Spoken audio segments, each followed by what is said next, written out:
Listener discretion advised. Now, here's Loveline with Dr. Drew and Adam Carolla. Well, let me give out the phone number first and foremost. 1-800-LOVE-191. 1-800-568-3191. Fax number 310-854-4455. I'm Adam Carolla. He is Dr. Drew. He's a board-certified physician and a addiction medicine specialist. Thank you. All righty. Somebody must have emailed you something. No, I just do harken back to that fax we got that called me a retard for sort of turning your title into one big long limerick. Which is what you do for the next hour and 55 minutes. All right, but so. I got it out clean at the top of the show, right, and that's all. And I appreciate that. That's all my contract specifies. Mahalo. Adam West should be in here soon enough. Those of you who've been living under a rock, I'll tell you that Adam West was TV's original Batman for 3 years, 66 to 69. He's done a bunch of other crap since then, and we're going to talk all about that. Now, he should have been here about 15 minutes ago, but maybe the Batmobile broke down or something. I'm not sure. This isn't the easiest place to find, but I'm sure he will be in here soon enough. I listened to his tape today, and that's what he's peddling. And you know, I'm going to be honest. When people come on this show, they have something to peddle. Sometimes it's just themselves, but we're all sort of peddling something. Mm-hmm. Except for Drew and I. I may be peddling a little talc, but he's got a couple of cassettes, and these cassettes are Adam West Remembers 30 Years of Batman, and they're sort of like one of those books on cassette type of deals. And I listened to it, and I was never the huge Batman fan. I mean, it was, you know, kind of Americana. Everyone grew up with it and everything, but I never had any comic books or anything. But I was listening to the tape as I was driving around doing errands today, and I enjoyed it. And it was interesting to hear him say things like, yeah. To this day, I am surprised when I'm asked to sign a lady's bosom. What was that all about? We are a well-oiled machine, aren't we, Mike? What was that all about? Well, I said, say things like... To this day, I am surprised when I'm asked to sign a lady's bosom. Oh, man. If you hiccup, the show would sound great. So, he will be in to talk all about his adventures as the Caped Crusader. But until then, we're going to the phones. Matt, 19, you're on Loveline. Hi, guys. Hey. Love your show. And I called about the negative effects of having your nipple pierced. For a male? Yes. Well, you can get infected. I'm just talking, like, worse things. Like what? Well, I've heard, like, with some areas of your body, there's nerves that if they're hit, they can, like, freeze half of your body. Is there anything... I don't know what you're talking about, so... Well, I've heard, like, if you pierce the top of your ear, there's a nerve up there that if it's hit, it'll freeze half your face. Well, yeah, there's stuff that comes out near your ear that can paralyze your face, yeah. Yeah, like Spock did that in Star Trek. But, I mean, that's not half your body, believe me. Let me tell you a place where you can paralyze your entire body, the groin. You get like a soccer ball or cassava melon in the groin. Putting spears to their groins now, right? I guess so. All right. Well, I was talking about like a sporting event. Blunt trauma, all right. All right, so Matt, you want to pierce your nipple? Yes. Uh-huh. Why? Well, I just think it looks really cool. Mm-hmm. I've always wanted to have it done, and I made an appointment to have it done Friday, and I just trying to get myself out of it, I guess. Do you feel like you're having difficulty defining yourself, Matt? No, not exactly. Well, why is it that you need to sort of hop on the nipple-piercing bandwagon in order to make a statement? I don't know. I just have a thing for piercing. It's a lot of fun. Yeah, whenever we talk to, I don't know what to say. Whenever we talk to people that get piercing, I love the calls about tongue piercing because the average response to why do you doing that, to make me understand what it's all about, it's, I have nothing better to do. It was Friday afternoon. Well, of course, it's a stupid idea. And there are rarely good answers for stupid ideas because that would make them smart ideas. Huh. You're rarely ever fooled in life. When you see some guy pulling up in a really god-awful $300,000 sports car or a horrible fur coat or something, and you say, why'd you do it? Stupid answer. Just wanted to. It was there. I had the money. All right. I was bored. Matt? Yes. Aren't you scared? Are you going to get a hoop? Yeah. Aren't you scared you're just going to get caught on something? No, not at all. All right. So a lot of people obviously I'm sorry? A lot of people obviously do this, and there was a time when I would have commented that it's a sign of, maybe trying to master some abuse you went through when you were younger. But these days, it's such a stylistic event and so common that it really doesn't mean a damn thing. It's just it's a dumb idea. All right, but I'm going to go back. But let me just say, the people that do those sort of bizarre piercings and really heavy-duty piercings usually do have some pretty heavy trauma there. Well, it does turn into mutilation eventually, I believe. Yep, after you put enough holes in you. I agree. I mean, 1 or 2, fine, but eventually it turns to mutilation. But I had an idea. This was months ago, but I'm going to revive it. I think man and woman, mankind, should have extra parts with them for screwing with. Things you can pierce and mutilate and whatever. Like a little extra something. Not like the umbilical cord. Something a little more permanent. Maybe we could leave that something. Like an extra something dangling off you that maybe you didn't use. Yeah. You know what I mean? That you could tuck in your pocket, wouldn't get caught on things. You could tattoo it. You could smack it around. You could pierce it. Instead of doing all these things to your penis, which is really something that you may use later on in life, you have this extra part. I haven't worked out what that part is yet. What do you call it? Drew, you think I have a good answer for everything, don't you? Well, I thought you said you thought it out. I thought a lot about it. All right, we'll call it the Adam appendage. All right. It'll be named after Dr. Adam, who invented. All right, we'll call it something else. You smack the mic with your shoulder 10 seconds into the show. All right, great. With your shoulder, though, Drew. Yeah, I know. You understand that? Yeah, it's bizarre. John, 25, you're on Loveline. Yeah, how you doing, Adam? How you doing, Dr. Drew? Good. John. Adam, I saw you this past weekend at HF Festival. Mm-hmm. Got to tell you got off pretty easy getting hit with the Mentos. I heard Jewel got beamed in the head with a Frisbee. I saw that, actually. There's been a little Jewel controversy going. And here's what I know of this story, John. Jewel was slated to play at the HF Festival. And Washington, D.C., 50,000 people and whatnot. And apparently she wasn't feeling well. Had some kind of serious problem, liver or kidney or something like that. One of the parts, the inside parts, the gushy parts, the parts you use. The viscera. The viscera of life. And was not well. Showed up late. I remember it was like a half hour before she was going on, and the guys were walking up and down the hall. Where's Jewel? Can't find her, blah, blah. She came out. I was watching from the press box up top where, like, the football guys, like John Madden and those guys all right, well, call the game. You're cool, Adam. We know it now. All right. Yeah, well, they let me in there. And she was up there, and she was doing a song, and it was like an acoustic song. She was strumming away on the guitar, and the crowd was sort of a raucous crowd. And it was hot, and everyone was loaded and everything. And about 3 minutes into her song, someone winged a Frisbee at her. And I guess it kind of like hit her in the guitar and then ricocheted up and hit her in the chin or the neck or the boob or something. And she finished the song and then sort of politely said thank you and walked off stage. That was the end of it. That was the end of that. So I guess when you're not feeling well, getting hit with a Frisbee will just send you over the edge. And Dr. Drew, everything that Adam told you he said to the crowd at the festival is true.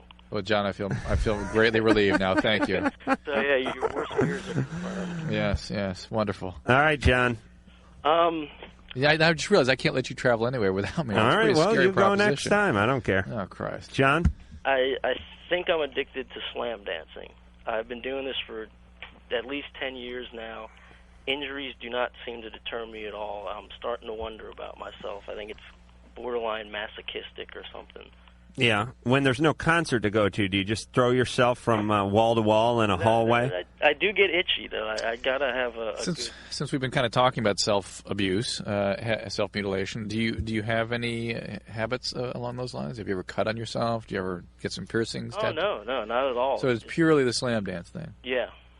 Yeah, John, that's something that everybody is into. I mean, it's no different than those nature films. It's kind of like saying I'm into hang gliding or some other dangerous activity that's thrill-seeking. Yeah, well, you're into that contact stuff. Yeah. I mean, look at all young boys especially. What do? They wrestle. They basically beat the crap out of their friends from age, 4 or 3 or 4 till they get to like 12 or 13. Then they get into organized sports, which really is you beat the crap out of your friends, but you got a number.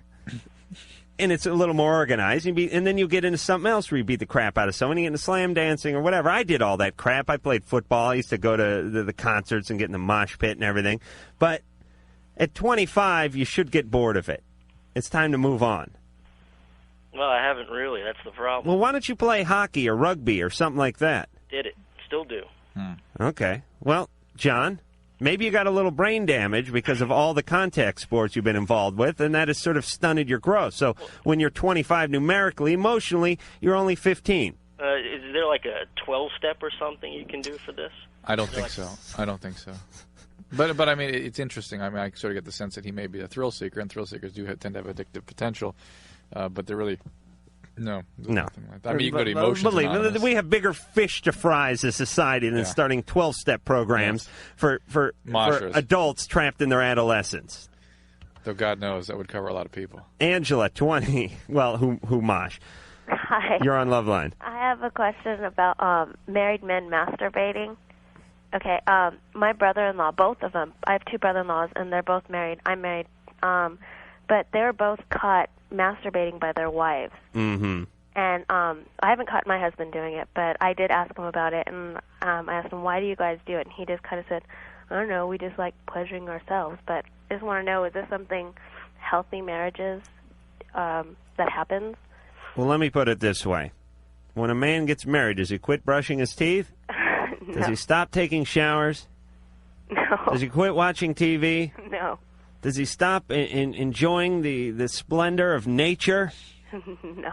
Then why should he stop this masturbation, which has been probably a better friend to him than his toothbrush or his hairdryer or his soap on a rope, depending on where he's putting it, throughout the years? I mean, this becomes your buddy. This is your guardian angel. Okay, but I'm there now.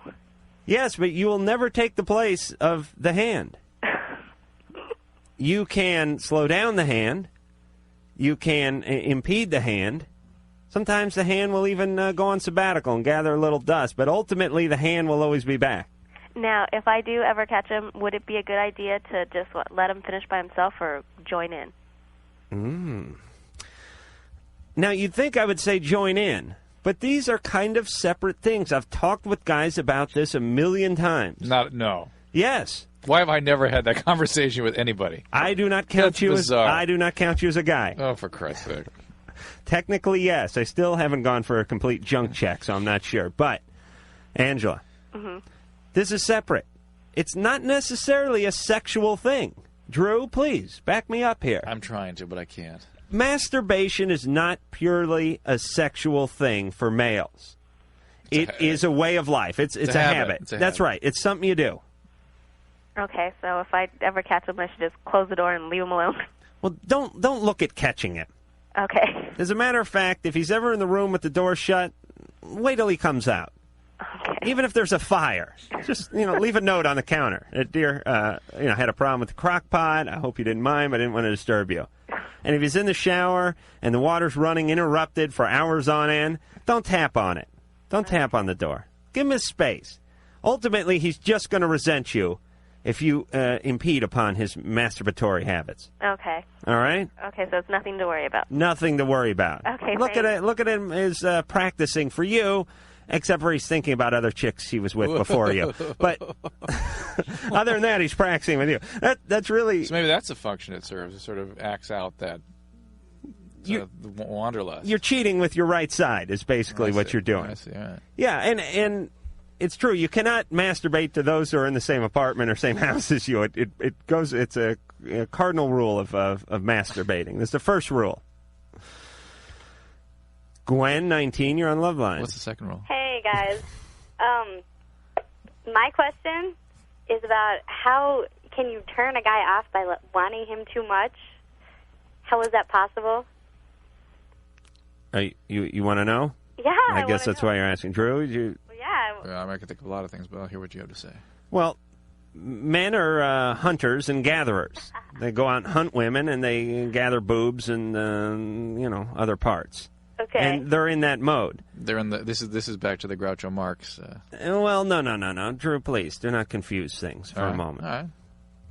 And when they go out, they're in sort of hunting mode. In the old days, millions of years ago, they sat by fire, they rubbed a little mud on them, they had themselves a loincloth, they, got into some kind of, ate a little peyote, and they summoned up some kind of buffalo spirit, and they went out and hunted in packs. Now they do the same thing, they just end up at a sports bar, right? And they go out, and then there's a pack of guys, and it's the same ritual. They sit at home, they drink a few beers, they watch a little hockey, which would have been like the shaman's job back in the old days, and they get themselves good and loaded, and then they start talking about their potential kills. I'm going to the sports bar. I'm not coming home empty-handed. This time I'm going to score. I've had my eye on that waitress for a while. And they go out and they're hunting. They're packs. They're packs of wild dogs. Packs. You understand? Okay. But when then someone turns on them, they're confused. They don't know what to do. So I'm scaring them? Well, it kind of throws them out of their rhythm. Or that, or maybe you're sort of projecting some. But I really don't think I'm coming off like wanting him. Yeah, but maybe you're projecting some intense feelings, and that would be even more scary. Also, I'm scaring him with feelings. Yeah, that he would A, be afraid to hurt you, and B, more afraid to get connected with you on a feeling level himself, and then have to deal with that. Or C, you look bad in jeans. That can throw a man's hunting rhythm off as well. Men, throw it off. They're dumb, but they're not stupid. If the prime kill is going to come right into their lair, they'll go for it. Okay, I've had 3 episodes with this young man. Maybe to follow your analogy, Adam. Maybe it's sort of like when they go after the pack of gazelles, the ones that are easy to catch at the back must be not the good prey. They're the sickly ones. They fall behind. They're big. They can't move as fast. They can't keep up with the fitter gazelles. But that could be a false, right? A false notion. Coming from you, Drew, it's got to be gospel. So, Gwen? Yeah. You have to play a little hard to get in order to awaken the... I have. Swear to God. Oh, you have? Yeah. All right, then he doesn't like you. Okay, good. All right? Oh, Great. yeah. She's elated. Hey, the guy doesn't like her. Fantastic. I'm surprised when I'm asked to sign a lady's bosom. Adam West, who hopefully will be coming in here and talking about signing ladies' bosoms in person in a few minutes. I don't know if he showed up yet. Sean, 19, you're on the Loveline. Hey, Doc. Hey, Adam. How you doing? Hey. My question is about my girlfriend. We've been going out for about 7 months, and the sex has been really great. But one problem is she will sometimes orgasm too fast, within 2 or 3 minutes sometimes. And I always wear a condom, so I always need to go a little bit longer. And sometimes she'll just want to quit, and I mean, sometimes it's no big deal if I'm really not in the mood, but a lot of times it's just, she just will kind of lay there after she has her orgasm, and I'll have to work pretty hard to get mine. So I was just wondering, I guess my question is, how can I, I don't know, do it so that she doesn't have her orgasm so fast? I mean, it sounds like you're dating a man, Sean.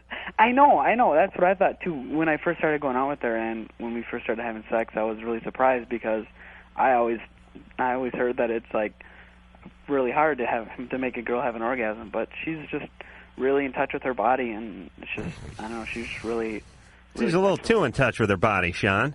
She's not. Could be a little more in touch with your body, wouldn't you say? Yeah. Yeah. Being in touch with your body is fine, but when all you end up doing is touching yourself, then it's kind of screwed for your partner. Yeah. And there's nothing. If she was so in touch with her body, you'd think she could slow it down a little bit, wouldn't you, Sean? Mm-hmm. Do you think she can? Well, yeah. Usually, we can slow down, or see, because this one time we went really slow, and I asked her to, and then it ended up hurting her afterwards, and she didn't know why, and it was going fine all the way through, and then. Sean, you want me to talk to her? I think that'd be a good idea. Nah. Believe me, I'll give her a mantra to chant. She won't orgasm until she's in her 40s. But how could I do that? What can she do to that's why I have to talk to her. I will slow her down like a glacier. Believe me. Okay, how? You think I'm going to give it away to you, Sean?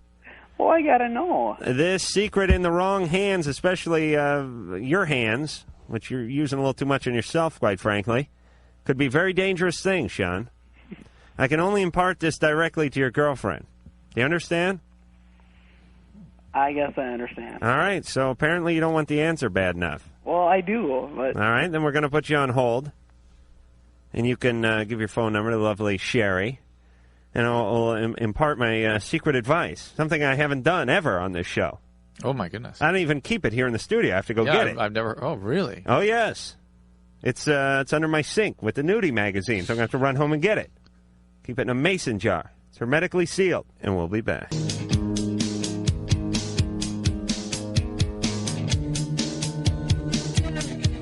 Hi, this is Thomas Calabro, Dr. Michael Mancini from Melrose Place, and you're listening to Loveline with Adam Carolla and Dr. Drew. Oh, that must have been like pulling teeth for that guy. He did not want to be here. But he warmed up. His wife was nice anyway. His wife was better than he was.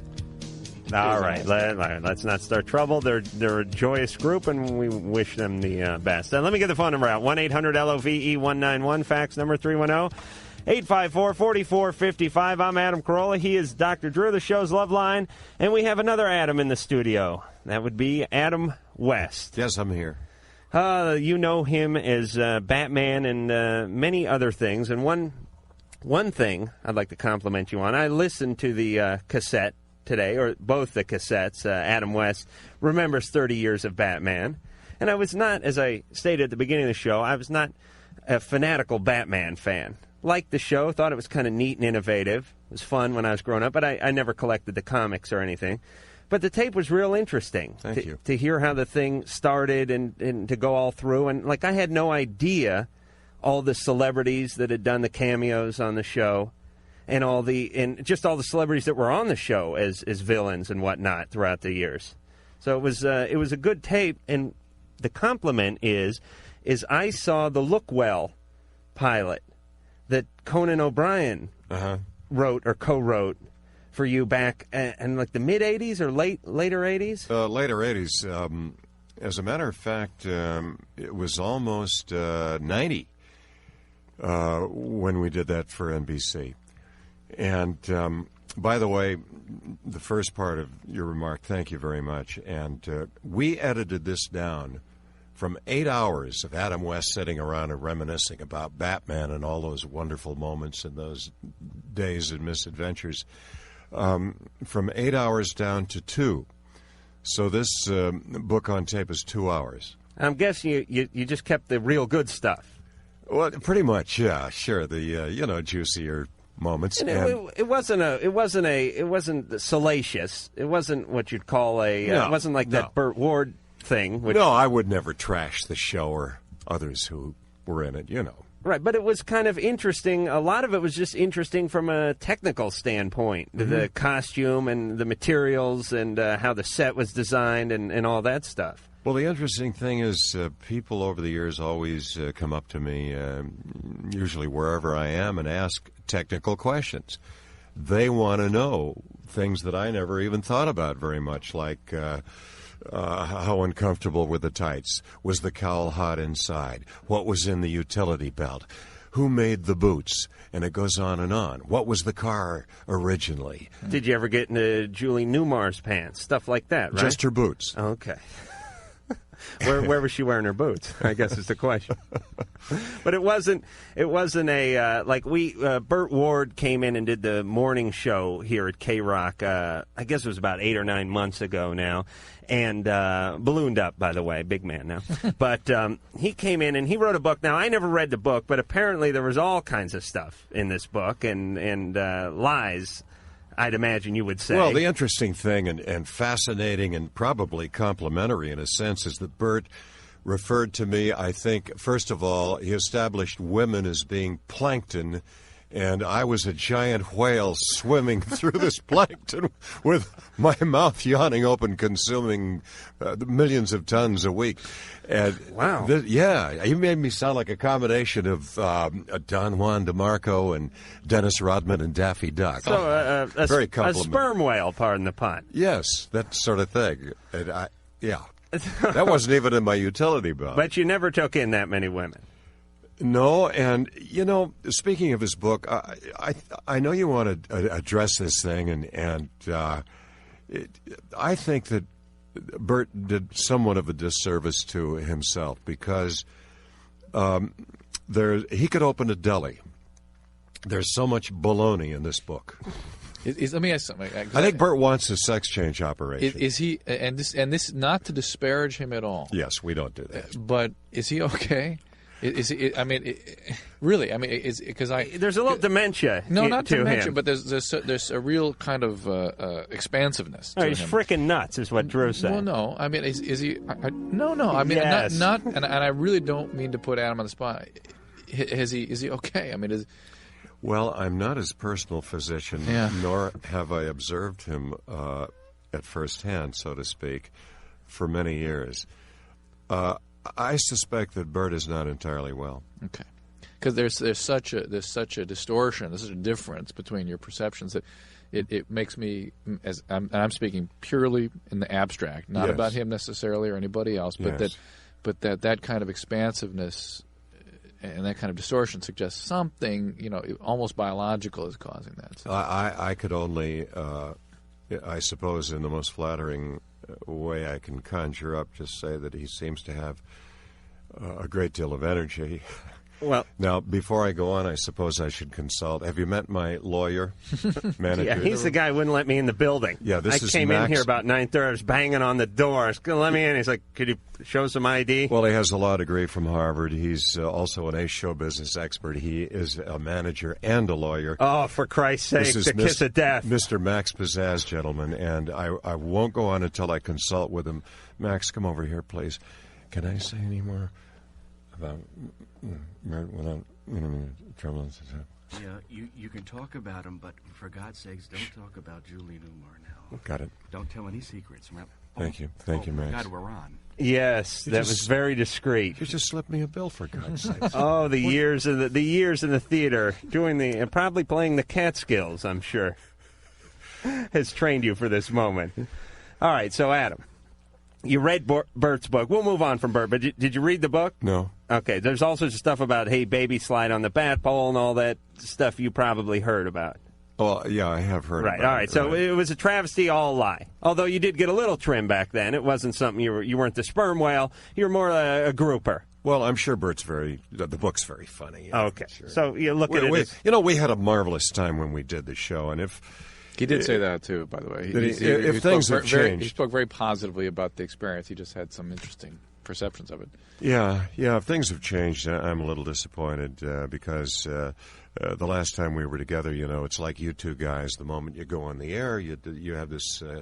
not theatrical reality exactly, but there is a chemistry. And, there's a certain je ne sais quoi that we have, I've got to believe. I think it's just like the Warner Bros. Cartoon with the sheepdog and the coyote. Time to go to work, we clock Fred. in, and then it starts. Anyway, Bert is a nice guy, and if he's changing, please, Bert, our plea tonight, change back.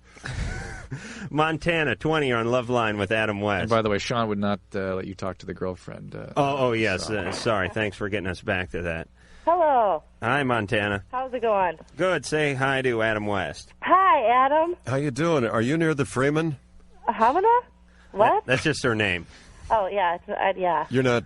what part of Montana? I don't even live there. Her name is Montana. Oh, I'm so sorry. I knew a stripper named Montana. Oh, really? No, Yeah. not the whale. Huh, Adam? Could be me. Okay, I have a major problem here. Okay? I just met, the love of my life via, a friend. And I've known him for about a week and a half. But we have, a small problem. He's going to France for 2 months, and he leaves this Sunday.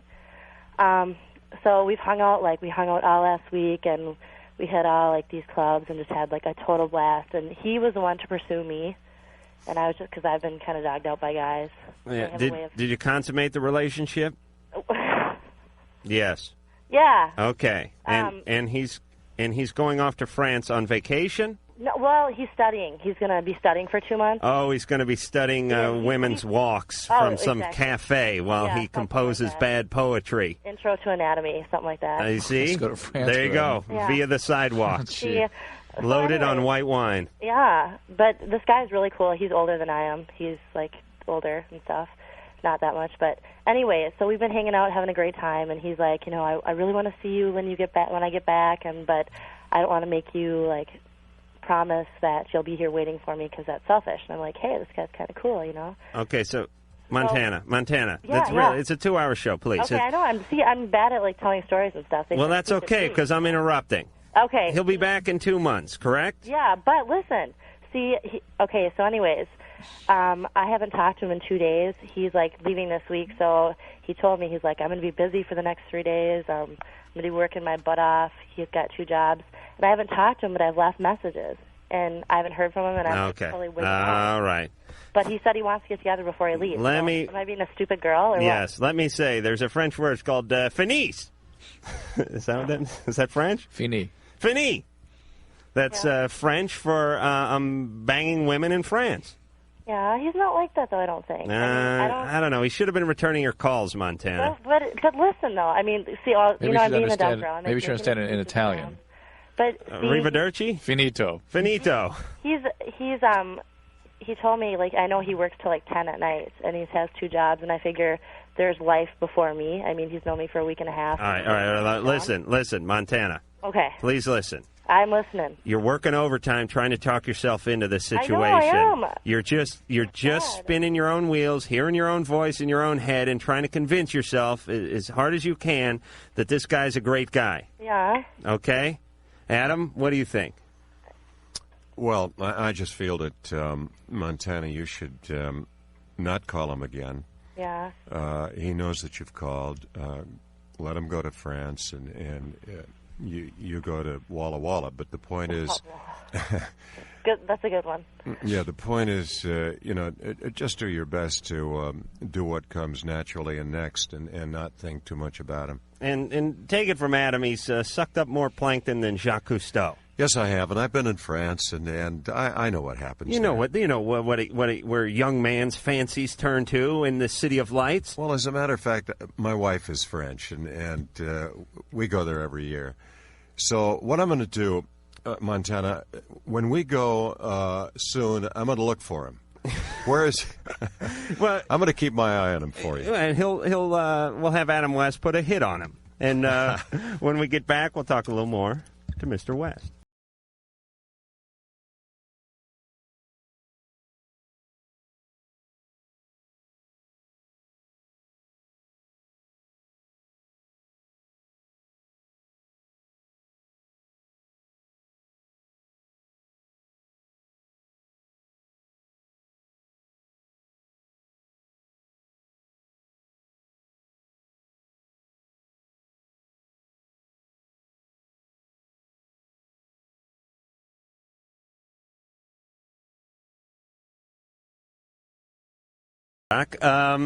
Adam West is here. Adam West is basically in here plugging away because he has himself a cassette, actually 2 cassettes, but they come as one.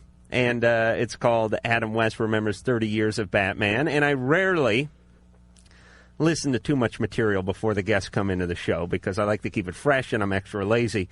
But I put the cassette in, and the producer gave it to me yesterday, and I put it in as sort of like, all right, here's what I'm going to do. I'm going to skim through it. I'm going to give it a little listen, and I'm going to, and I heard the Bat-Tusi theme or the Bat theme played at the beginning, and I thought, oh man, this is only for the hardcore.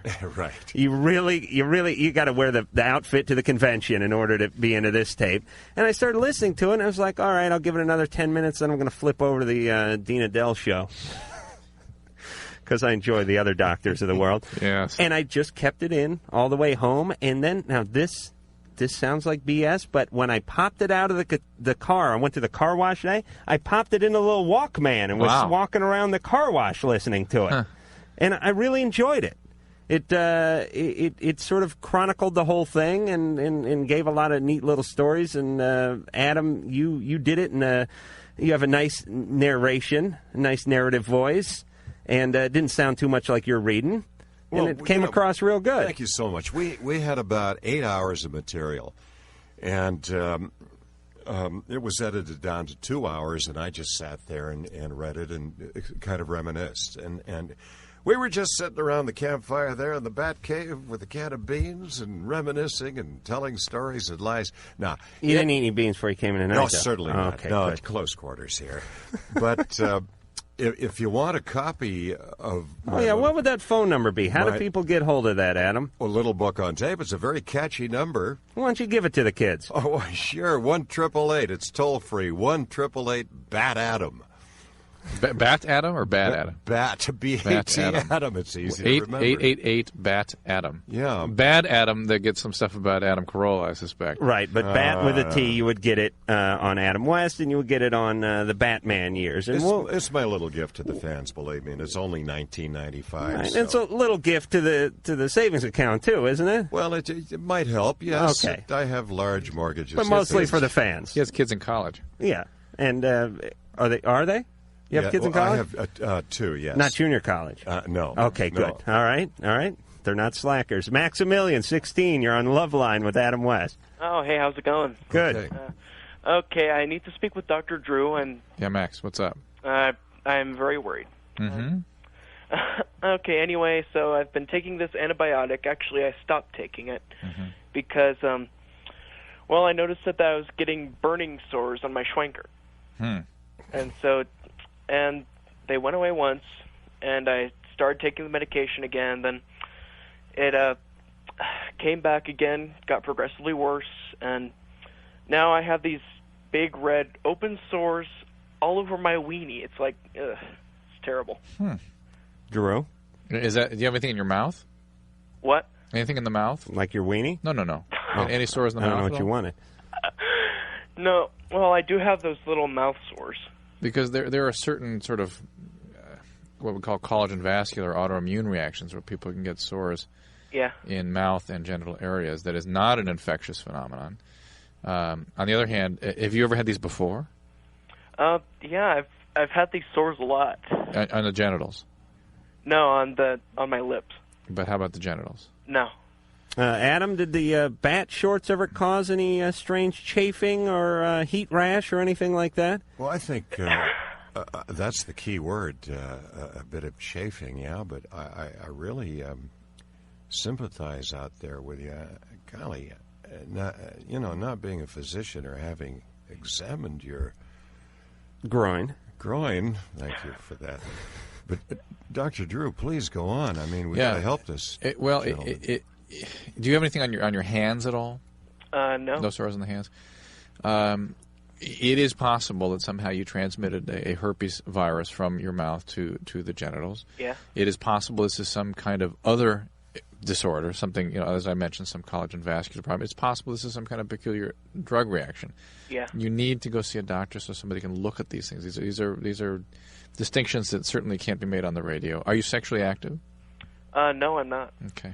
So it would have to speculate that it came somehow like sort of what we call an auto-inoculation, that you transmitted yourself, your mouth, to somewhere else. That can happen. There is such a thing. But it's peculiar that it would be associated with these antibiotics and whatnot. So you get in to see a doctor. I can't sort it out anymore than to say it's possibly herpes. It's possibly not. Well, it's an immaculate lesion is what it is. No, well, it could be an immune reaction on your own immune system causing it. A rash, really, rather than a virus causing it. All right, this may not cure the problem, but Adam doesn't listen to the show because he lives in a part of the country that does not get the signal clearly. But I would suggest the bat talc.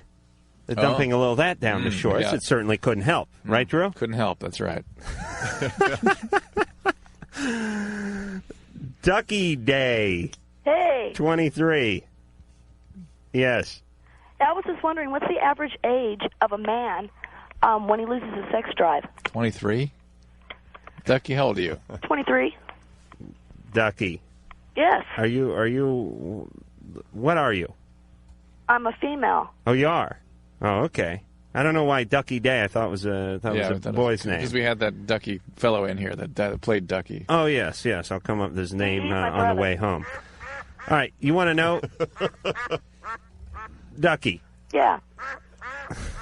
All right. Mike, please. I'm trying to do a straight interview here. Ducky. With a guy named Ducky. Why do you want to know this? Well, I like dating older men. Preferably grandpas. Mm-hmm. And some of them can handle me, and they're really good. And other guys, you can't get nothing to shoot. Well, all right. So I just wondered, what age does that... What age very poetic. Yeah, what age are you talking about? What age is the average man not... All right, Ducky, I'm going to get to the bottom of this. Just hold still. I'm not sure there's an average age, Ducky, first of all. Some men remain sexually active into their 80s. And some have prostate problems when they're 40 and have difficulties. So it depends on the person. It really does. Ducky? Yes? Just light up another cigarette. I'm going to talk to Adam for a second. Okay. Adam, do you mind me asking how old you are? No, not at all. How old are you? 57. 57. Mm-hmm. And you used to do Batman. It was 30 years ago, so you were 27 about that time. I was pushing 30, yeah. Okay, and back then, and using your own description, you're a big sex whale. Okay, now... No, it wasn't my description, but thank you anyway. Now you're 57. It's 30 years later. How is it? Be candid with us. Do you still feel as virile as you did back then sexually? Absolutely. You do? Yeah, quite frankly. Really? You're ready to go? Yes. If the doc dropped his pants right now? No. Okay. Just checking. Just check. But for your wife, the fire still burns? Oh, absolutely. Okay. So you're 57 and you have no signs of slowing down?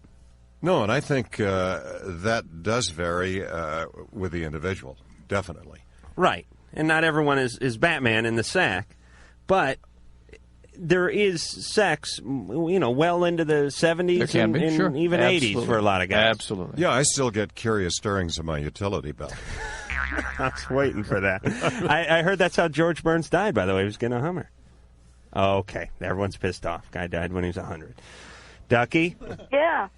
All right. So what should I do? I mean, I really like this guy. How old is he? He's 72. Oh. She's 23. Ducky, what's going on? What does he look like in the nude? Wrinkled. Yes. All right. Ducky's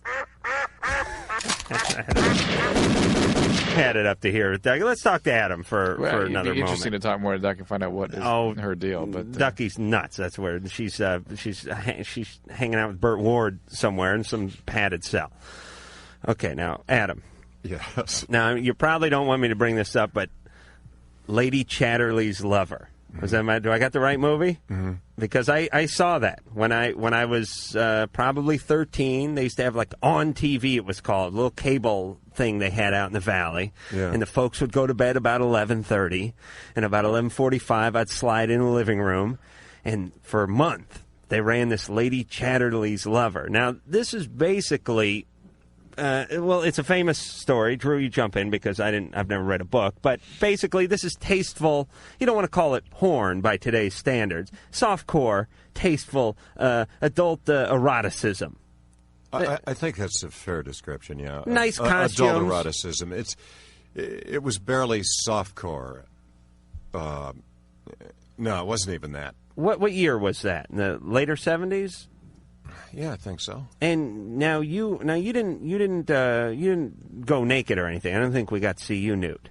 Did we? I think there was one scene in which I ran toward a swimming pool with my buns hanging out. Yes, but I didn't feel that it was a world turn on.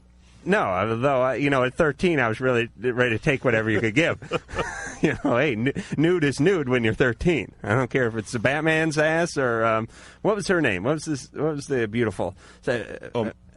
Chatterley? Yeah, she did the Emmanuel movies too. Did she not? Adam. What? God, you're like a library about this kind of material. I know porn. Indeed, you do. But no, Adam, it wasn't porn. But it's where Adam began his education about this stuff. Evidently, he knows. For me, it was porn. Yeah, all right. It was a whimsical classic tale of two lovers and Adam West's ass. Basically, is what it was. But exactly. And all right. We'll forget this line of questioning. It's not going anywhere. But when we come back, we'll plug the tape more, and it'll be all better, right? Thank you.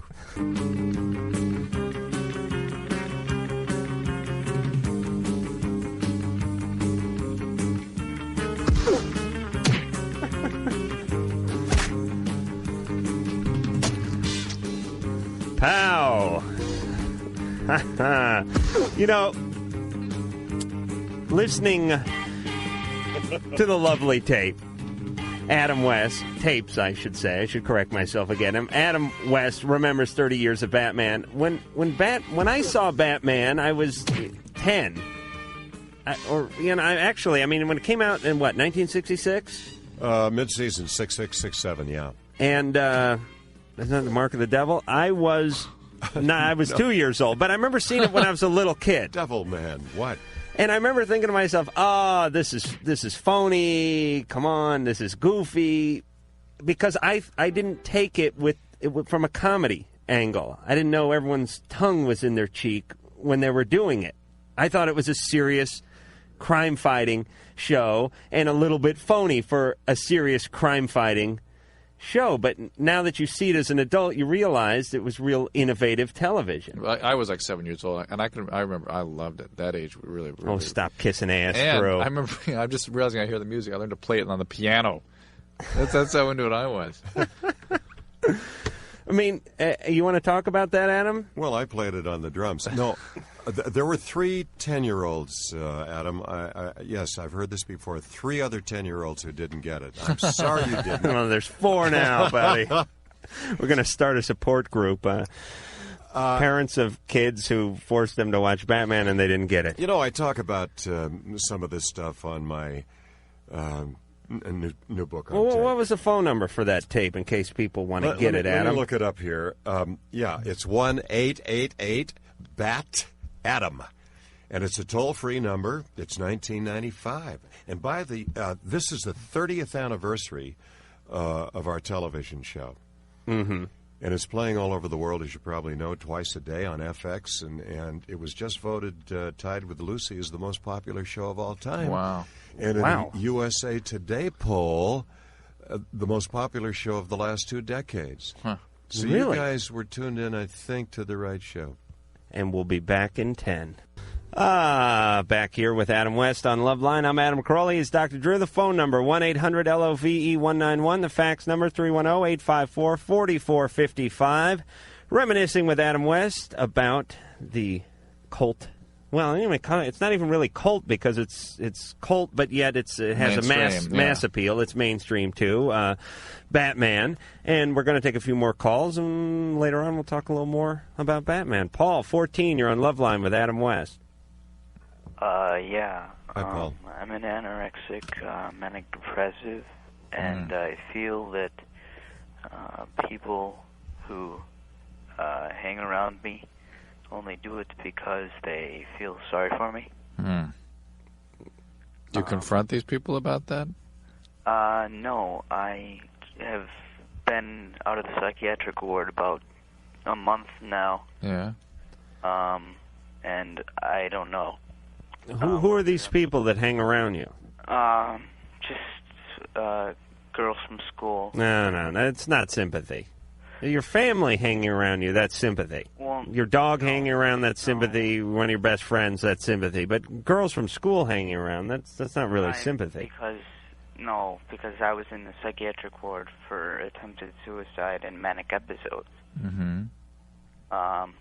So. Yeah, but still doesn't mean they're on suicide watch.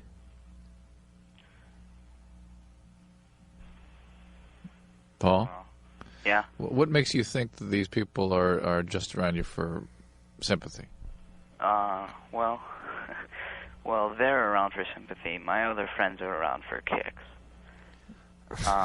Well, look, just as long as they're around. Look, people hung around Adam West all the time because he was Batman. You think he cared? Ton of women, a little money, free beer. What the hell? Well, I know, but it used to be that my friends would just pop a cigarette in my mouth, and then I would have a nicotine overdose, flip out, and almost kill someone. So you're saying your friends would push you on me. Push you over. So they were not really behaving like friends. Right. But now it's come to a point where they won't let me have any of that. All right. Well, that's fine. That's fine. Paul, I think you have genuine friends there. I mean, maybe amongst them there are people that make you feel like you're somehow handicapped and that they're treating you with carefully or strangely. And you should confront them. You should tell them, hey, look, I'm still Paul. Yeah. I've got this thing going on, and it's stable right now. But please, let's just be friends. And don't worry about treating me like I'm made out of porcelain. And if they do treat you differently, it's probably because they care about you. It's not done to try to alienate you from the group, but you've had some problems, and they're aware of these problems, and they're probably looking out for you. And you can't approach life from that angle, Paul, that everybody who spends time with you or is involved with you in your life is there for this reason or that reason. Ultimately, they would get burnt out on that pretty quickly. They might hang around for an afternoon for some kicks, watch you smoke a Marlboro and kick a little ass. But that gets tiresome after. Actually, I'd actually do that for a while, but eventually it's going to get tiring. Your illnesses are okay, Paul? You're stable right now? Yeah, but I'm starting to build up a tolerance to my drugs. What are you on? Depakote, Trilofan, and Norpramine. Okay. Very good medications for bipolar. It's a reasonable combination. Bipolars have a tendency to not take their medication. They sort of miss their manias. And be very careful. Be sure you take your medicine. Take them carefully. Follow up with the people that are taking care of you. And after things have been stable for a period of time, I think some of these doubts about your relationships will settle down as they stabilize, too. Maybe we can get Burt Ward on some of those drugs. Dakota, 17, you're on Loveline. Boy, we got all the cities, all the states and cities represented today here on Loveline. And people's first names. Dakota. Yeah. Oh, it's a guy. Okay. Dakota. What? All right. Is that your real name? Yes, it is. Because that's a stripper's name. What? Okay, go ahead, Dakota. Well, here's my deal. All right, I got no time for Dakota. Wow. Drew, What is going on tonight? What kind of calls are you picking tonight? Hey, they look good on paper. Here you go. Adam, you okay? Don't worry, we're going to give the phone number out in a minute. And you're going to do the Batusi for the third time. Yeah. You got to earn that number. Lori, 19, you're on Loveline with Adam West, Dr. Drew, and Adam Carolla. Hey, how you guys doing? Good. You guys are like the hardest people to get a hold of. Thank you. Should be a compliment. Okay, I've got kind of a problem. I've been in about 3 relationships in the past 3 years, and they're really great for about the first year, and the sex is great, and then about the 6th or 9th month, our total relationship goes downhill. I don't want him to touch me. I don't want him to do anything to me. I don't enjoy sex, and then I end up cheating on him and leaving him for the guy I cheated on him with. Mm-hmm. And you do the same thing with that guy then? Right. Yeah. You repeat this pattern over and over again. There's a pattern. All right, I've said this many, many times on this show. Gentlemen and ladies, if you want to know how your relationship is going to end with your partner, especially if you're younger, you're in your early 20s or late teens, just find out how their last couple of relationships ended. Your relationship will end the exact same way. Lori? Yeah? All right, you want to know what's going on? What? All right, you find someone, you get into them, you go nuts for a little while, and then you feel yourself getting too close, so you push them away, and you cheat on them, and you force them out of your life because you're scared to let them in. Am I right, Adam West? No, I think that's accurate, yeah. Well, I don't think it's that I'm scared. It's just, I don't know, I mean, the relationship gets kind of boring after a while. Yeah, but boring means empty. Empty means not emotionally connected.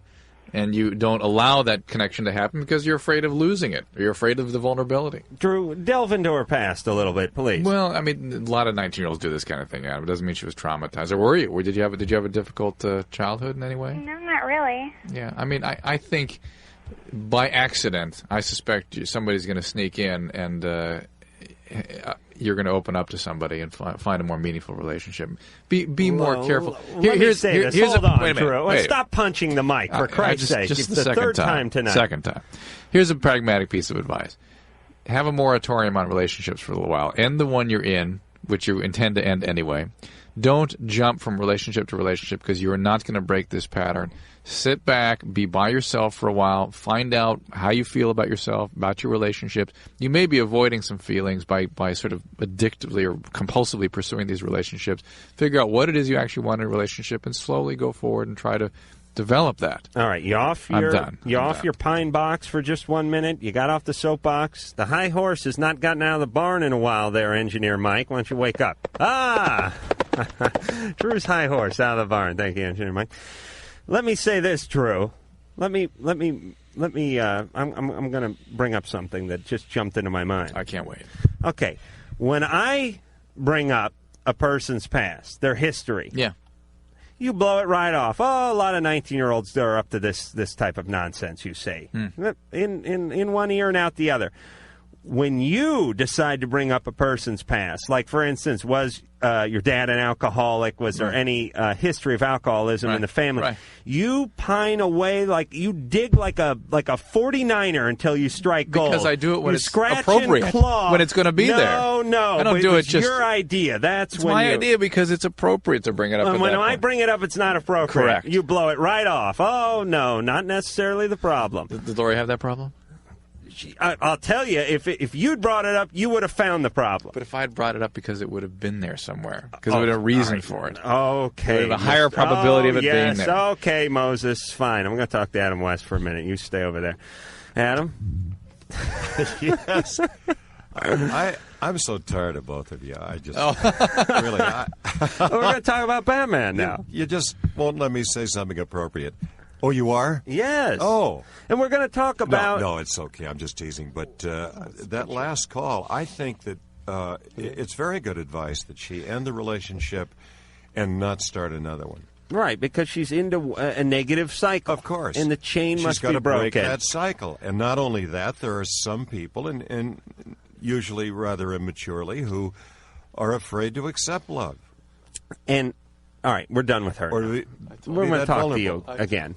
And I want to, Drew, stop having your own conversation with Ann over there. We're trying to do a radio show. Stay over here. You'll be happy with what Ann has. All right, stay over there and be quiet. Oh, Ann, what do you got? All right, Ann just slid in the studio. She's going to hand me something real good. But I brought up Lady Chatterley's Lover and poked a little fun at you. But I'm going to bring up a movie that I really enjoyed that you were in recently. Was it called The New Age? Yeah, I did a picture called The New Age. Right, with Peter Weller. Peter Weller, Judy Davis, Michael Tolkien wrote the script and directed. And it was a real interesting movie and a real funny movie. Mm-hmm. In kind of, I guess you'd call it a dark comedy. Well, yeah, it was a darker look at life and what's really happening out there. I mean, if you immersed yourself, if you lived near or on Melrose Avenue for about 3 years, I suppose you would have understood the picture better. It was a real L.A.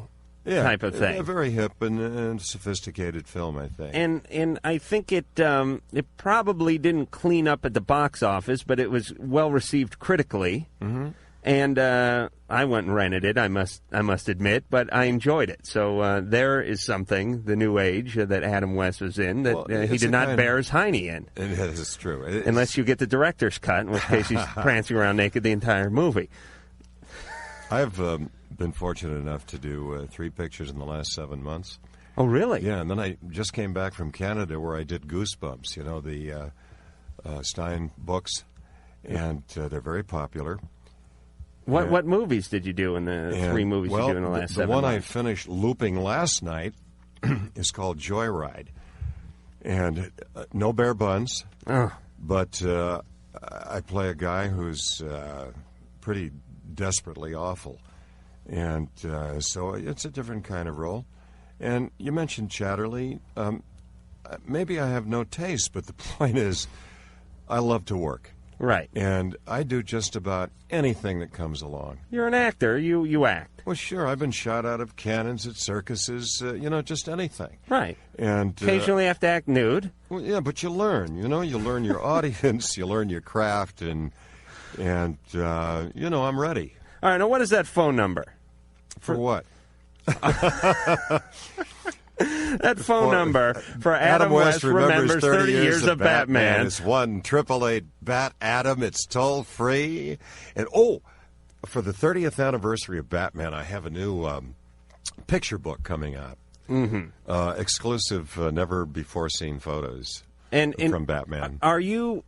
I mean, I know residuals weren't what residuals are today. Yeah, meaning if you'd done this show, three series, if you'd done it from 93 to 96 and then it went out, you'd just be sitting home laughing. There's no way we'd get you on this radio show. No, I do it anyway. Oh, you'd be rich. You'd laugh. You'd probably would kill yourself with cocaine or something. I just like to work. I really do, and it's fun. Okay. Every show's a challenge, and I figure it just kind of keeps me fresh. All right, dealing with you two, this is not easy. Speaking of fresh, producer Ann has slid into the studio and has, now, I'll explain what this is in just a second. Ann, do you have the other Drew's picture Drew's senior portrait for... What happened to that thing? Did Lycus eat it? What? All right. The point is about two or three nights ago. Was it only last night? I thought it was the night before. Some good-hearted Loveline fan, a guy who actually attends the girls' school that Drew went to when he was in high school, or actually all the way through. Drew went to this sort of exclusive prep school where you start in like the kindergarten and you go all the way through high school. And he was the class president, and they faxed in his senior portrait, and you've never seen a goofier thing in your life. The guy had a collar bigger than Robert Urick's in Vegas, if you remember the series. He had a shirt that looked like it was Timothy Leary meets the Marlboro Man, and then some. And he had his hair parted in Fort Lauderdale and actually parted below his right ear somehow. He was a mess. He was a little overweight, and he had hair down to his shoulders. He was a complete mess, and now I found you've seen this. An even messier picture. Drew Pinsky. Oops. Mike, can you dump that? It's all right. Oh, you don't mind? Okay, sorry. I was just reading. Dr. Drew, 1973, freshman year. Here he is, looking like a young, confused adolescent. Oh. Wait a minute, that's the Unabomber. It really looks like a composite. So you see what you can blossom into? Look at him now, Adam. Look how attractive Dr. Drew is. You got a haircut. And a facelift and a nose Let job. me see that. All right, we're getting back to the phones now. Enough indulging in our young Drew. Chris, 19, you're on Loveline with Adam West. Oh, funny. Hey, how you guys doing? Good. First of all, I just want to say you guys are great, and Batman rules. Thank you. I'm thanking you for Adam, by the way. He was adjusting his headset. All right. Well, my problem is it's more or less for Dr. Drew. I have this thing. I don't know if it's an anxiety problem or something like that. Sometimes I do it unconsciously. I'll be sitting down, and I'll just start pulling out my hair. From your head? From my head. Not your eyebrows or eyelashes? Not my eyebrows or any other hair. It's from my head. Okay. And I like my hair. You know, I have nice long hair. And, sometimes I pull it out, and I'm getting a little bald spot, and it bothers me because, I don't want to do it. Do you have any other kinds of obsessive thoughts or compulsive behaviors? Do you hand wash a lot, or do you have thoughts that sort of intrude into your thinking? No. No. This is the only thing? This is the only thing. Do you use any drugs? Yeah, I smoke some marijuana. Every day? Not every day. Most days? No, not most days. Okay. All right. Occasionally. Yeah. All right. Well, this is called trichotillomania, which is hair pulling, basically. It's a fancy name for people. Yeah, it has a name. And it is associated with obsessive-compulsive disorders. It can be an anxiety thing, as you put it. And it has treatments. It's thought to be largely a biological phenomenon. Yeah. It has psychological basis to it, but it can be treated with medication. So there's something I can do for it? Yeah, you should see a psychiatrist. You really should, because it can be treated. And it should be treated. What's the medication do, Drew? It blocks the chemical message, basically, that is responsible for this behavior. And that's all it does? I mean, it doesn't alter your mood in other ways? It can. It can be some other mood elevators that help this. But this stops you from going for the hair? I mean, for instance, Prozac stops this sort of thing. It's one of the medications that will help. But they have a medication specifically designed for the this disease? No, it has other applications. Okay. So just take what he's got, basically. Whatever you say, Adam. Derek, 22, you're on Loveline with Adam West. Hey, how's it going, guys? Good. I have a question for you. Maybe you can help me with. My girlfriend and I, when we go out a lot with my friends and the parties and bars and stuff, when she drinks, she becomes a bitch. Everybody's an asshole to her, especially me. And I don't know. I mean, I can't really tell her not to drink because we have a good time when we go out. You mean everyone becomes an asshole in her eyes when she's drunk? Right, mainly just me, though. I mean, well, sure. She's around me. Absolutely. So I don't know what to do. I mean, like I said, we have a good time when we go out, we drink, we have fun just like anybody else. But actually tonight even, we just got away from each other, and I asked her to come over for a little while, and she said no, and she just went straight home. Well, let me tell you, there's two things women do when they get drunk. They either turn on you, or they start yelling horribly embarrassing things about you, where other people can hear it. Definitely wouldn't want that. How small your penis is. The time they caught you wearing your mom's muumuu and crying in front of the mirror. It really, getting women drunk, guys think it's good. Guys think, okay, I'm going to get her drunk. I'm going to get some sex. This is going to be great. She's going to loosen up. But it doesn't usually work out. And after you've already initiated the relationship and you're already getting the regular sex, right. There's no reason to get them drunk anymore. Right. No, you're going home to have sex. Yeah. As a matter of fact, there's no even real reason to leave the house. Yeah. Do you understand, Derek? Adam, am I right? Well, I don't go out to, like I said, we just go out to socially drink and stuff with friends. I mean, of course, I don't try to get her drunk or anything. We don't need that. But Derek, haven't you learned your lesson? Yeah, but I mean, how am I supposed to tell her not to drink when we're having fun and she's having a good time? Right, but it'll always. I've dated women like this. It always comes back to haunt you. Yeah. And they get surly. Yeah. A lot of guys get surly too, but they're smart enough to go. They do it in other more constructive ways. They urinate on their buddies' pants when they're at the urinal. That's how a man projects his drunkenness. Women go after their boyfriend or husband. Well, is there anything that I can do while we're together? I mean, I'd rather not separate myself from her because I love her. But is there anything I can do, like, without making myself seem like I'm getting stepped on? Because I feel like I am. I feel like I'm settling for stuff when we're together. Like I'm apologizing for doing nothing. Well, I would definitely talk to her when she's sober. Yeah. And see if you could set some ground rules. And then when she has a few beers, you can basically say to her, listen, remember we talked about this? These are the rules. I'm not going to be around for any of this crap. And leave. And, these are consequences of that kind of behavior. You can't let her get away with it without a consequence. It's ridiculous. Yeah. It's what, Drew? Ridiculous. Thank you. Adam, do you ever, has your wife ever, you going to France often with your wife is from France, correct? Yeah. She enjoys a little vino every once in a while? Yeah, but... She ever get out of line? No, like most Europeans, she's very sophisticated in that area. Right, because she was getting loaded when she was 11 over there in France. Well, no, she never got loaded, and I guess I'm the one that's usually out of line. Do you ever get real loaded and start going to like a Batman thing and grabbing people by the lapel and yelling that Val Kilmer's a pussy, I'm the real... You ever doing any tirades like that? Yeah, I suppose that's why I don't work. No. That's her favorite man, by the way. Kick that Tim Burton's ass. Nothing like that?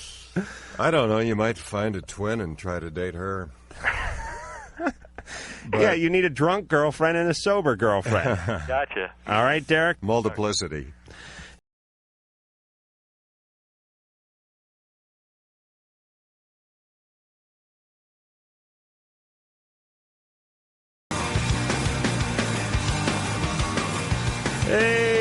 Hey, we're back, and there's more people in this studio than the time we had Goldfinger in here.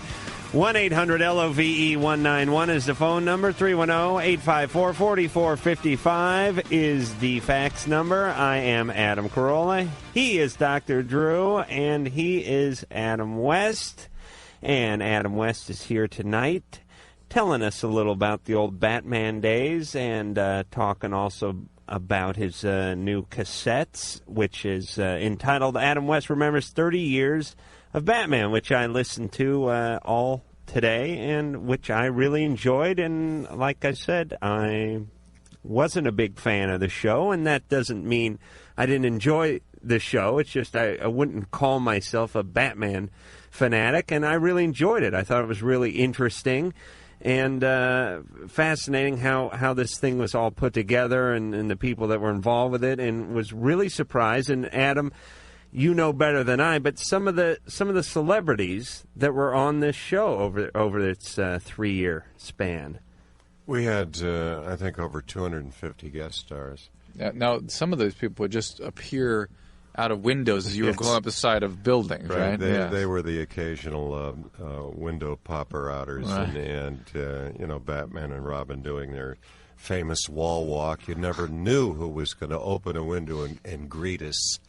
But even as some of the regular villains in the show, I mean, Cesar Romero. Frank Gorshin as Riddler. Right. It was marvelous. And the Penguin, whose names escapes Burgess me right now. Burgess Meredith. I mean, these... yeah. And we had Liberace. As You did? Yeah. Well, okay. no, not personally, Adam, but he would have really enjoyed you. Liberace is the great Chandel, and everyone from Joan Collins to Ethel Merman to Jerry Lewis, it just went on and on. Which was funny because it became a really hip show to be seen on. I mean, whereas most celebrities, at least these days, are sort of ducking TV. Let's No, talk. you'll find that more motion picture stars, film stars, want to do television now than ever before. All right, but let's talk about today's standards, or let's fast forward 30 years and say you're doing a TV show. Do you think you're going to get Tom Cruise and Yes. Schwarzenegger to do it? Really? Yes. But how Some come I shows. don't see them on Well, you anything? do. Friends, for example. Right. Well, probably because you're here solving people's problems every night and you don't watch. What is this thing called, Friends? But all right, so you just totally destroyed my point. Well, but it was I coming hope out so, as a but form of a compliment. In those days, usually actors want to do shows that are hot. Right. And I think one of the reasons they wanted to do Batman was because they could sit around and watch it with their children, and their grandchildren, and they had this kind of commonality, thing they could do together and enjoy. It was a phenomenon. It's like Yes, it people was. used to do cameos on Laugh-In, too. Right. It's the same That's kind right. of thing. And, politicians would do them, even sometimes. Well, you were saying that who was it? Robert Kennedy in the tape had some. Drew Sorry, punched a mic for sorry. now the third time. We need to keep the It's Drew. good exercise, Drew. We You need to keep check the punching tote that mic. board. How many times has Drew punched a mic tonight? Oh, 3 times. Too weird. Yeah, All I right. just read something, and in the 60s there were the 3 Bs. What were they? Beating, biting, and No. arithmetic. There. I don't know. Beatles, Bond, and Batman. Oh, okay. Yeah. Wait, Beatles what? The Beatles, Bond, and Batman. Oh, Bud. Bond. Oh, Bond. I thought you said Bud. No, because Bond, when I James grew Bond. up, it was gas, grass, or ass. Nobody rides for free. But that could have been that was a different time. I'm leaving now. Oh, yes, you have to leave. But wait a minute. What? You can't leave. You have a phone number to give out, Adam. Oh. Don't you? Wait a minute. I'll give it out. 1-888-BAD-ADAM. And that would be B-A-T Adam. And that will that is a toll-free number, and you can call that, and you can line yourself up to get yourself one of these lovely cassettes, which I'm sure will be worth more than the pittance of $19.95 that they're going for. Well, I'm really not including glad shipping and handling. I'm today. glad you enjoy it, but I do want to say before I go, the best with that new show, your new television show. Oh, well, thank you. And so on. I was really fascinated being here. And would you like to come on and I had a be good a time. guest? Of course. I'm going to have to clear it with the studio guys, but Yeah, I think it would be know. fun to have you on. Okay. Also, later in the show, I'll be selling my Batman cassette for $18.95 for anyone who's interested. Well, because- if you want another, I have a website, too. Oh, well, why don't you give that number out? This is Batman in deep cyberspace, baby. Can you order the tape through the website? Uh-huh. And a lot of other stuff. Oh, really? Uh-huh. Well, just... What's the website? The website is adamwest.com, http://www.adamwest.com. Pure West, as they said in The Simpsons. Isn't that funny? Love The Simpsons. I had a couple of guys like you, really, much like you two, the personalities, come up to me in Canada about 3 months ago, and they handed me their card. And they have a graphic design studio that's doing very well, and I noticed the name of their enterprise, their company, is Pure West. And I said, how'd you get a name like Pure West? And they said, because of what you said on The Simpsons, Mr. West.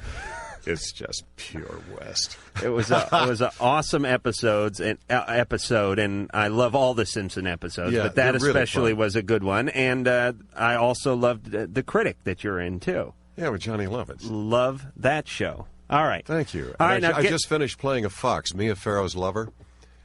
Really? Uh-huh. Little, for Disney, little Redux Riding Hood.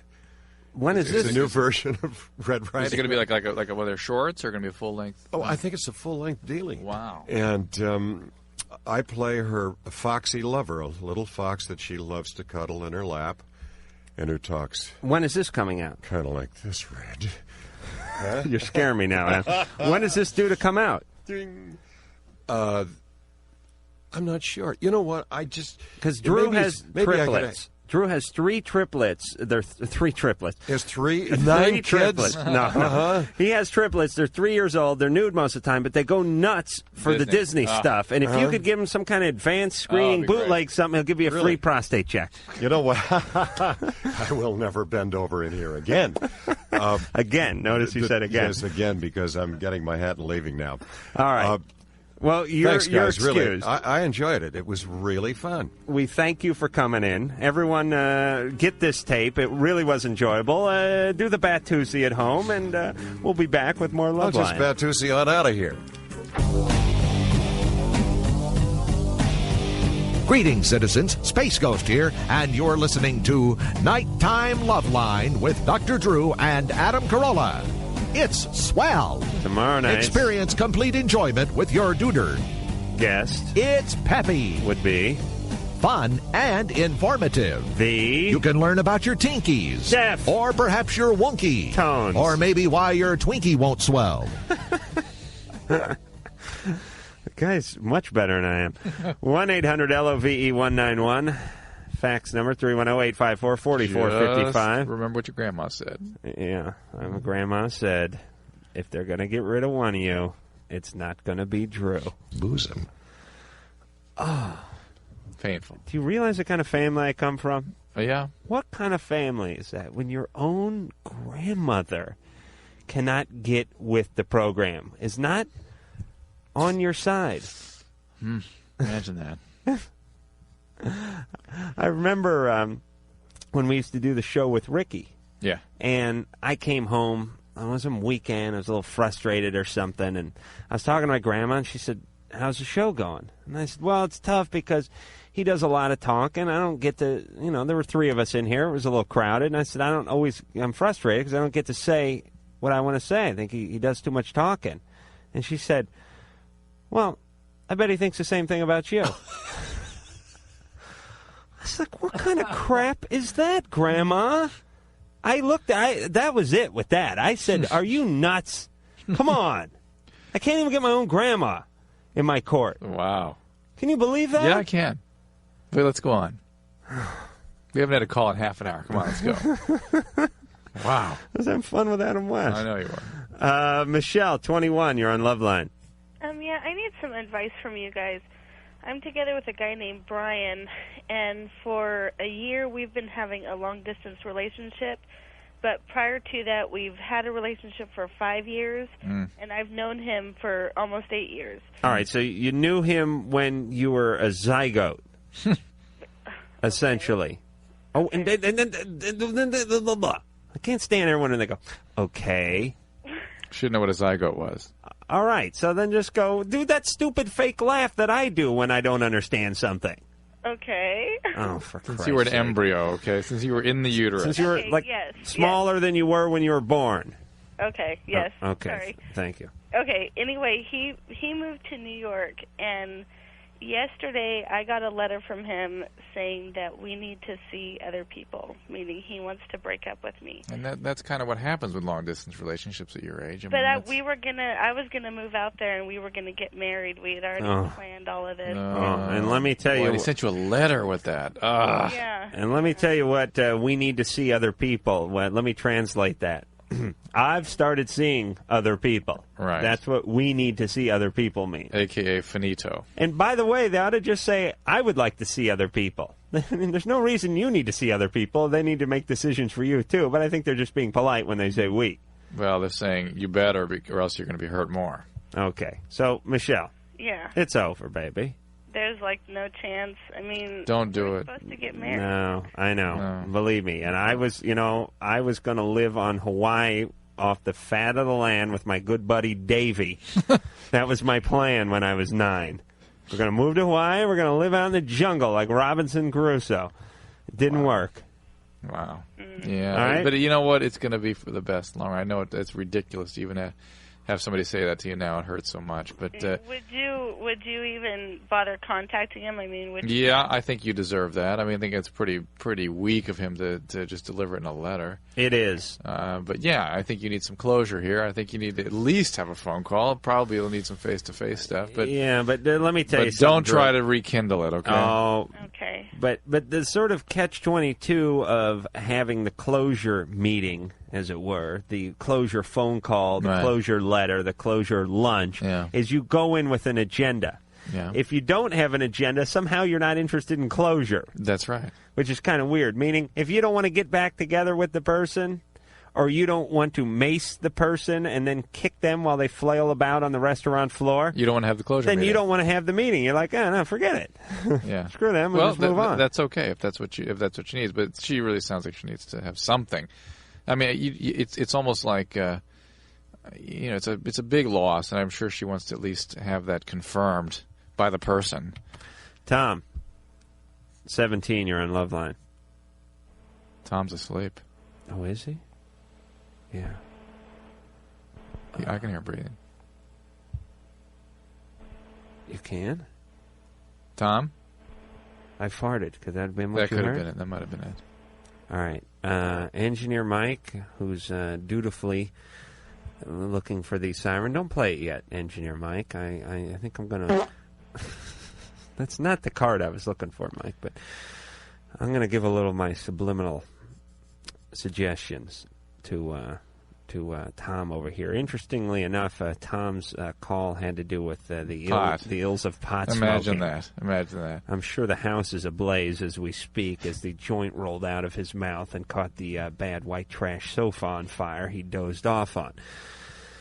But I'm guessing Tom can hear me in his own way. You know how that is. You fall asleep, the neighbor fires up the hedge trimmer because I sleep during the day, and I just work that right on into my dream. There I am chasing a half-naked Adrienne Barbeau, and all of a sudden she has a chainsaw in her hand because the goddamn neighbor's trimming the hedge back. But I'm going to work my little magic into Tom's cerebellum here. Tom, this is the imp that lives on your shoulder. I don't know, wait a scratch. Tom, this is Tommy, the good Tom that lives inside of your head.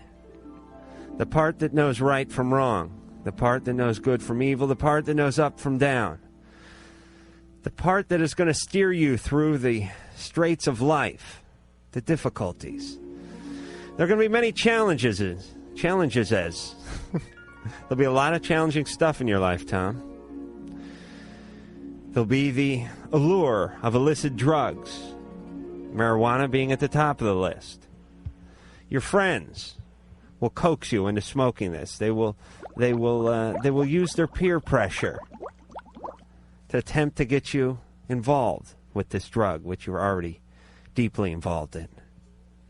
But I'm telling you, as your inner self and your unstoned self, to put down the bong, to put down the joint, the hooter, the roach,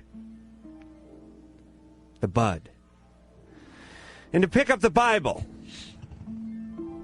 and to start reading about a man named Jesus Christ and his life and his ways and the people he touched. Even God himself endorses whacking. And learning. And then growing a beard. And going to school tomorrow. I'm going to sleep.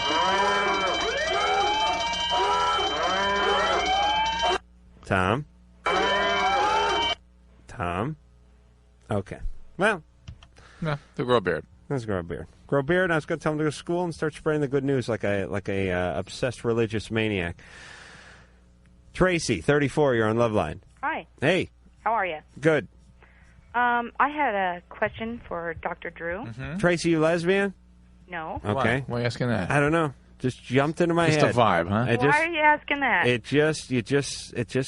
You said two words. I went, hup, lesbian. Okay. Okay, but go ahead. Dr. Drew, I was molested and abused a lot when I was young. Raped you name it. How old were you when it started? 4, 3. And was it family members or what? Yeah, it started with family members. Wow. Anyway, because of this, I was burned in my vaginal area with repeatedly with hot, like scalding compresses. Like cigarettes and things, you mean? Or? No, scalding compresses. Why? If I knew all of these answers, then I probably wouldn't be. Well, what was the attempt? I mean, was it medicinal, or were they trying to hurt you with these hot compresses? I think that it was an attempt to keep from having to take me into the doctor a lot, because of infection and things like that. And that was a result of them having sex with you? Right. Who's them, by the way? Well, my uncle, who's deceased now, my father. Wow. Some other family members. Sheesh. I'm so sorry. Well, I am too, really. Yeah. I mean, because I've spent the last 6 years in therapy, so. Have you been in and out of hospitals and things too? Yeah. You can't go through that kind of terrible abuse and not have consequence, not have emotional scars. And imagine the crap that was done to these uncles and dads coming up to make them initiate that kind of thing with their own family. Yeah. All right, but anyway. But my problem, is I can't achieve orgasm without using a vibrator and it taking a really long time. Well, I've never been able to achieve an orgasm with a man. With a man, just one-on-one. Can you have a relationship? Interesting question. I don't know. Have you? I've had relationships in the past that have not been successful. Right. I've had abusive relationships. Of course. Oh, okay. That haven't been successful, and then I spent 13 years living with a gay man. Right, because it was safe. Because it was safe. Most of my friends, and maybe this is where you get it. Most of my friends are gay, but they're mostly men. Yeah, I don't know why. I got a little, little gay I'm thing. not a lesbian. I'm not gay. All right. Well, now I feel like a big a-hole now. I mean, I didn't know. I mean, believe me, I didn't know the atrocities. I mean, this is horrible. Well, I'll tell you what, you're lucky that you can have relations, that you're able to be physically intimate with people, that you can even achieve orgasm. Well, let me rephrase. I have not been physically intimate for 8 years. Which is good while you went through therapy and try to sort things out, because you would tend to that would tend to be dysfunctional itself. You'd choose the wrong people. It would not be a real productive relationship. But I mean, you're able to. I mean, and you are in therapy, and you are getting better, and you can achieve orgasm. I mean, these are very positive things. I don't know quite how to put it. You shouldn't expect that things are going to function perfectly after that kind of a history. There's going to be some impairment of those functions, but you're there. I mean, you can have those functions. They will work for you. You have to work at it more, but I imagine you have to work at everything insofar it relates to interpersonal relations. Where's your dad now? Well, he's alive. Yeah. Do you have a relationship with him? I do have a relationship with him. Wow. But not a close relationship as far as, I talk to him. Did you, has he sought treatment? Did he do any jail time? I mean, what happened? He did some jail time when I was very, very young for raping someone else. Wow. And, I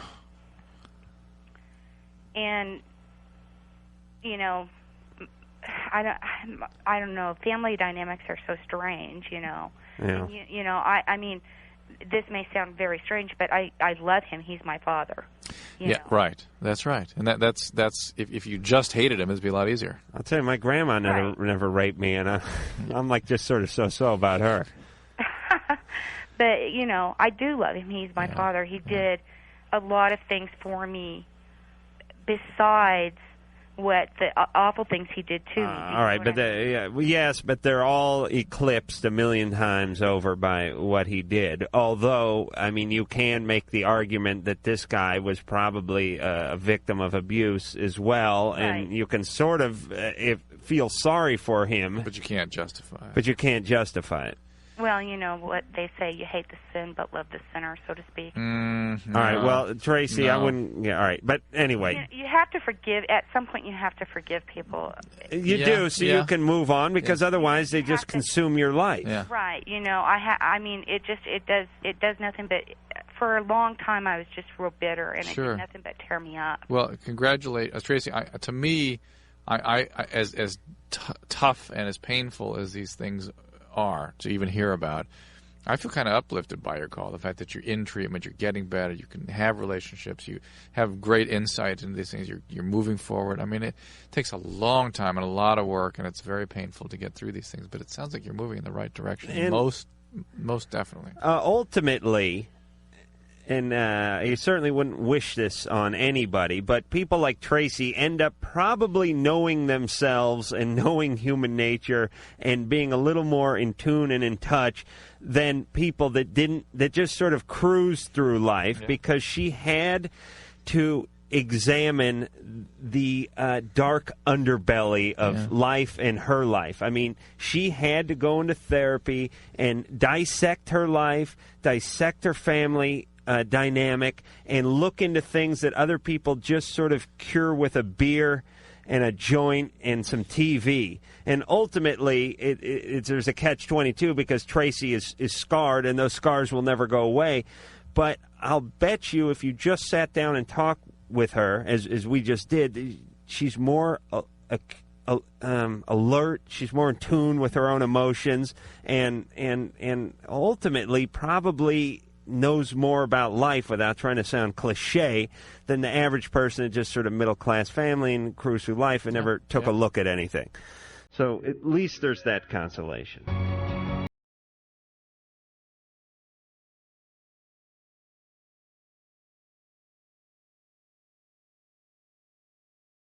Well, no time for any more calls, just time for some thanks. And actually, this fax, which I've resurrected, I don't know if I talked about it on the air, but I was talking on the air about, during one of my tirades about a week ago, how I wanted a handicap parking plate that I put on the dashboard of the car, because my ass is hairy, and I think let's face it, it's not quite as easy to move around.